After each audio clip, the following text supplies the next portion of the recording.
بسم الله الرحمن الرحيم. من المؤمنين رجال صدقوا ما عاهدوا الله عليه فمنهم من قضى نحبه ومنهم من ينتظر وما بدلوا تبديلا. ساڵێک پێش ئێستا پیاوێکی گەورەمان بەڕێ کرد بۆ خزمەتی پەروەردگار، بۆ حضور لەگەڵ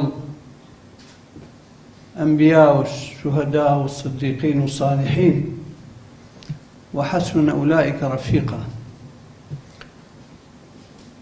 ساڵێک پێش برای بەڕێز و مامۆستای گەورە و ژینگە ناس و خزمەتکارێکی گەورەی ئەم میلەتەمان سپاردەی خوا کرد، مامۆستا شەماڵ موفتی. درود و سڵاوی خوا، ڕەحمەتی خوا ببارێتە سەری سەرگیانی پاکی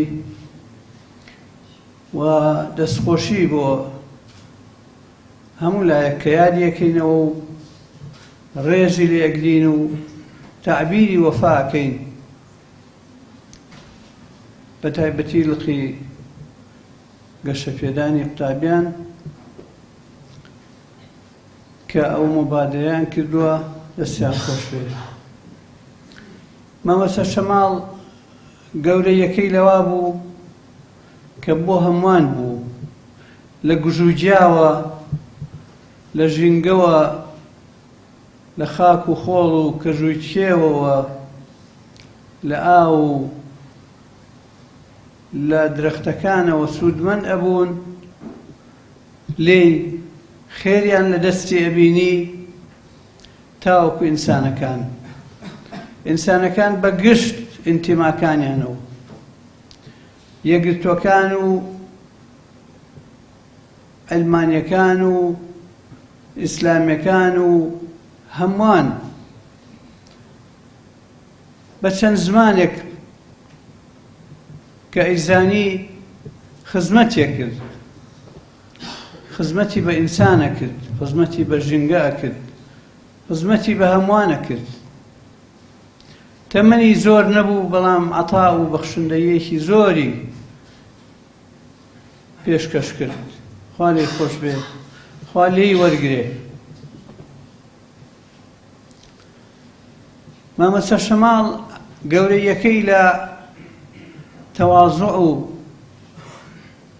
خۆ بە کەمزانینەکەیە، لە ئەخلاقیاتیە، لەوا کە مەدرسەیەکی گەورەی ئەخلاقی بوو، فووکردنە خۆ و ڕوخسارسازی و بەخوا هەڵدان و ئەو نەخۆشیانەی کە ئەمڕۆ باوە بەداخەوە لە ئەوانە بوو. ئێمە ئەگەر وەفامان ببێ بۆ پیاوێکی وا، ئەبێت لەوێەوە دەست پێ بکەین، لە گەورەیەکانی مامۆستا شەماڵەوە دەست پێ بکەین. مردن شتێکی حەتمیە، بە ساغی و بە نەخۆشی نییە، و ساغی و نەخۆشی هیچ عەلاقەیەکی بە ئەجەلەوە نییە. ئەجەل مۆزوعێکی ترە، بەهانە جاری وا هەیە بێتە نەخۆشی یا هەر شتێکی تر. بەڵام گرنگە چۆن بژین، چۆن پیاوە گەورەکان دەستنیشان بکەین، و چۆن لایەنی جوانبی گەورەی ئەو پیاوانە دەستنیشان بکەین بۆ ئەوەی چاویان لێ بکەین، نەبوو ئەوە خۆمانی پێ مەشغوڵ بکەین. تەواضوع شتێکی گرنگ بوو لە مامۆستا ڕەحمەتی، پیاوێکی متەواضع بوو، خاشی بوو بە معنای کەلیمە. خزمەتێکی گەورەی بە نەفسی ئینسانیە کرد، وەختێک گوێر لێ ئەگرت نەرم نەرم ئارام قسەی بۆ دڵتە کرد. زۆر جار بیستوومە کە ماڵی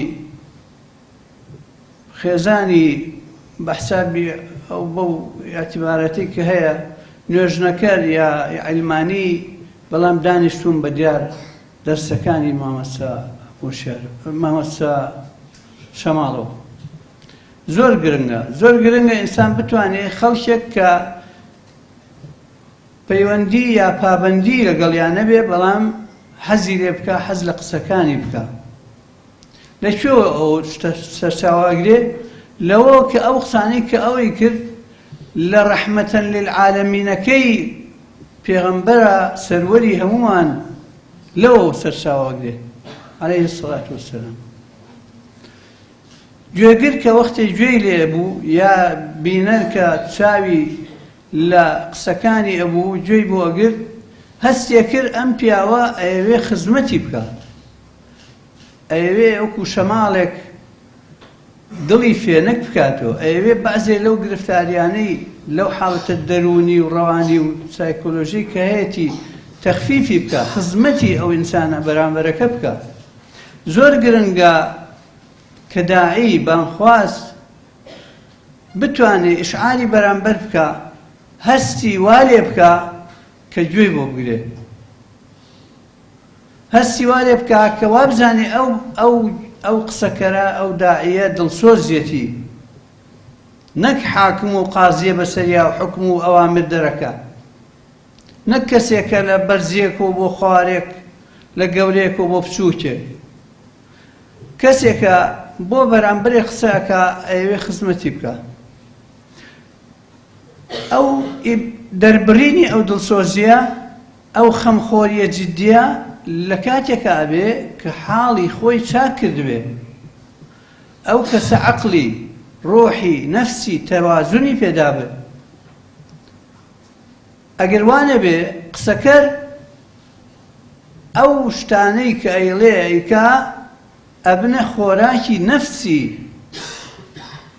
یعنی نەفسی گەورە بێ، یعنی خۆی بە مهمترە بینێ وەختێ بەعزێ قسەی زل ئەڕێژێ بەسەر بەرامبەرە. بۆیە جوانیش لێ وەرەگرن، چونکە ڕشتنە، هەڵڕشتنە، قسە هەڵڕشتن قیمەتی نییە. قسە بۆکردن لەگەڵ قسە هەڵڕشتن فەرقی زۆرە. مامۆستا شەماڵ گەورەیەکەی ئەوە بوو داعیەکی نەوعی بوو، زانستی تازە و کۆنی تێکەڵ کردبوو، لە نەقڵ و لە عەقڵ تێکەڵی کردبوو، چیرۆکی جوانی هێنا، استیشاداتی جوانی ئەکرد. کەم لە بیرتانە دەرسەکانی هەمیشە کەم بوون، قسەی زۆر حەز لێ نەبوو، و لەو شتانەشا مەبەستی بوو ئەو شتانەی کە خۆی کردوێتی ئەوانە بڵێت، مەبەستی بوو ئەو شتانەی کە بەرامبەر سوودی لێوەرەگرێ ئەوانە بڵێت.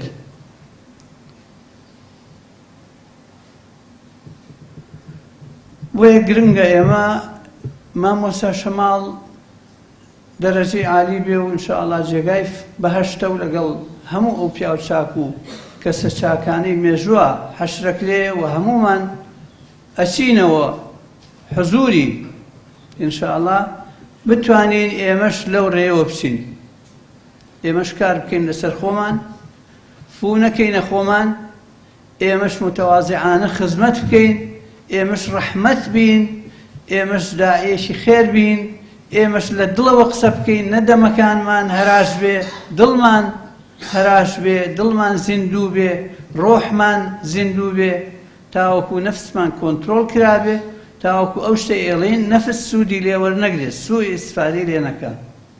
چونکە نەفس لەگەڵ شەیتان دەستێکەڵەکەن، ئەو ئینسانە نەغڕۆەکەن. ئەگەر ئاگای لە خۆی نەبێ، دڵی زیندوو نەبێ، ڕۆحی زیندوو نەبێ، عەقڵی تەوازونی نامێنێ، ئەو شتە ئەکا کە نەفسی پێی خۆشە و ئەوەش خەتەرناکە. نەیکا باشترە لەوەی کە بیکە. بۆیە ئەمانە بۆ ئەوە نییە کە داعی سار بێتەوە، بۆ ئەوەیە داعی بزانێت چی ئەکا، بۆ ئەوە نییە ئێمە ئیشی چاکە نەکەین یا قسەی چاک نەڵێین، بۆ ئەوەیە کە وەختێ قسەمان کرد ئاگامان لە خۆمان بێ، بۆ ئەوەیە کە بزانین کە سوود لە نەمازج و قودوەکانی خۆمان باش وەرگرین. مامۆستا شەماڵ زوو ڕۆیشت، بەڵام زۆر بە گەورەی ڕۆیشت، خوا لێی خۆش بێ، خوا دەرەجەی عالیکە و هەمومان موفقکە وەکو ئەو بژین و وەکو ئەو ئینشاءالله ئەڕۆین. وآخر دعوانا أن الحمد لله رب العالمين والسلام عليكم.